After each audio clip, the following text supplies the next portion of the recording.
नमस्कार, ग्राम पंचायत में आपका बहुत बहुत स्वागत है।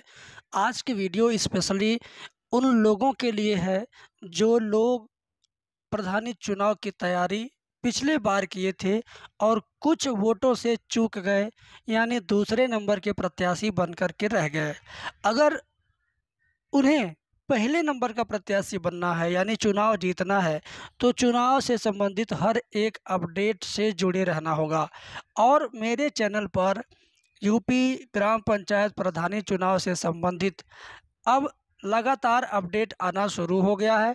और आप लोग चैनल से जुड़े रहिए, सब्सक्राइब कर लीजिए, घंटी वाली बटन दबा दीजिए ताकि ऐसी वीडियो आपको हमेशा मिलती रहे।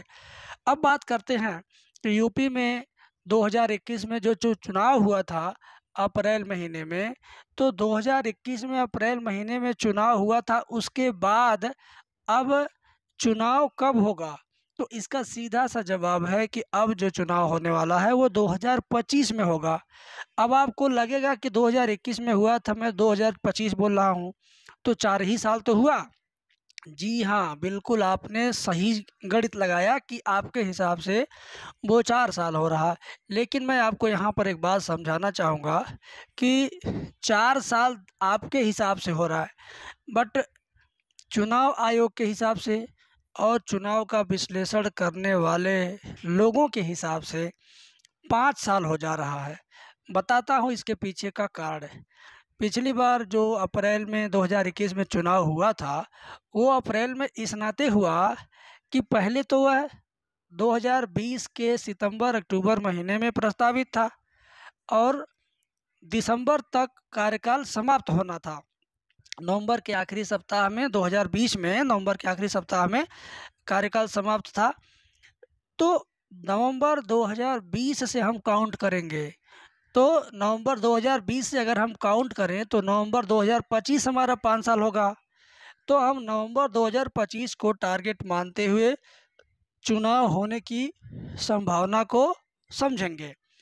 ऐसा इसलिए, पिछली बार जो अप्रैल 2021 में चुनाव हुआ था तो कुछ तो लेट हुआ कोरोना की वजह से। कोरोना उस समय अंतिम दौर में था, जाने वाला था, फिर भी सरकार ने कुछ विलम्ब किया उसको लेकर के।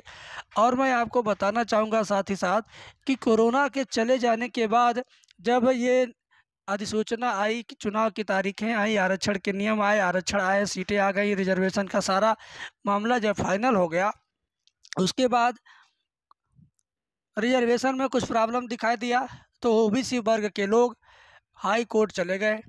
अब हाई कोर्ट में जाने के बाद मामला 3 महीने के लिए लंबित हो गया। अब 3 महीने के बाद जब हाई कोर्ट का फैसला आया, नई तारीखें आई और नया आरक्षण आया, उस हिसाब से चुनाव अप्रैल में चला गया। और अप्रैल में चुनाव एक ही तिथि को नहीं हुआ था, अप्रैल में चुनाव 4 तिथियों में संपन्न हुआ था। मतलब कि पूरे उत्तर प्रदेश को 4 जोन में बांट दिया गया, 4 चरणों में बांट दिया गया और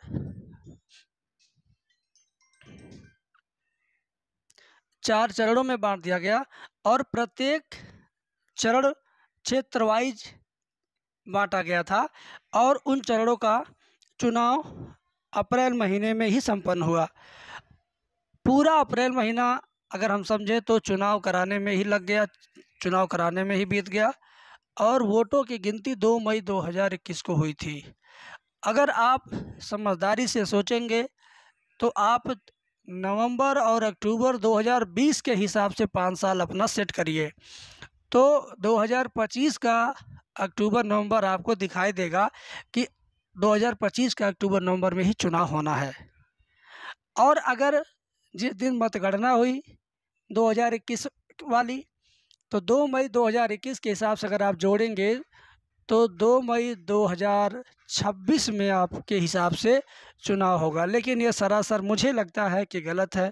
और तमाम चुनावी विश्लेषण करने वाले लोगों से भी मैंने बात किया, उन्होंने भी कहा कि जो मामले हाई कोर्ट में चले जाते हैं तो हाई कोर्ट की वजह से या अन्य किसी कारण से, अन्य किसी आपदा से चुनाव अगर स्थगित होता है तो उसको हम आगामी चुनाव में उसके समय अंतराल में काउंट नहीं करते हैं। हम पुराने समय को ही आधार मान करके नया 5 साल का कार्यकाल मानते हैं। तो मेरे दर्शकों, आप लोगों को मैं बताना चाहूँगा कि आप 2025 नवंबर दिसंबर को आधार मान करके आप अपना क्षेत्र में, गांव में, पड़ोस में, मोहल्ले में या आपके गांव के लोग पलायन करके कहीं दिल्ली, मुंबई, कलकत्ता जैसे बड़े शहरों में कमाने के लिए, रोजी रोटी करने के लिए गए हैं, तो उनके संपर्क में भी बराबर रहिए। प्रत्येक होली, दिवाली त्यौहार पर आप सभी लोग अपने अपने मतदाताओं से मिलें, उनसे बातें करिए, हो सके तो उनको कुछ उपहार दीजिए। इस तरीके की प्रक्रिया अपनाते हुए अपने चुनावी बिगुल को बजाते रहिए, ताकि इस बार आप दूसरे नंबर के प्रत्याशी न बन करके इस बार आप विजेता बने और कोई और दूसरे नंबर का प्रत्याशी बने। तो आज इस वीडियो में जो जानकारी मैंने दिया, ये जानकारी आपको कैसा लगा, आपका क्या विचार है, आपके हिसाब से ये चुनाव कब हो सकते हैं, आप इसके बारे में कैसा सोचते हैं, आप क्या चुनाव आयोग की ऑफिशियल वेबसाइट पर ऐसा कुछ पाए हैं जैसा मैं बता रहा हूँ, या आप की क्या राय है इस वीडियो को सुनने के बाद, आप अपने कमेंट सेक्शन में अपने विचार प्रस्तुत कर सकते हैं। मैं आपके विचारों का सम्मान करूंगा। बहुत बहुत शुक्रिया। अगली वीडियो में बात करेंगे, कुछ नई जानकारी के साथ, सटीक जानकारी के साथ आएंगे। धन्यवाद।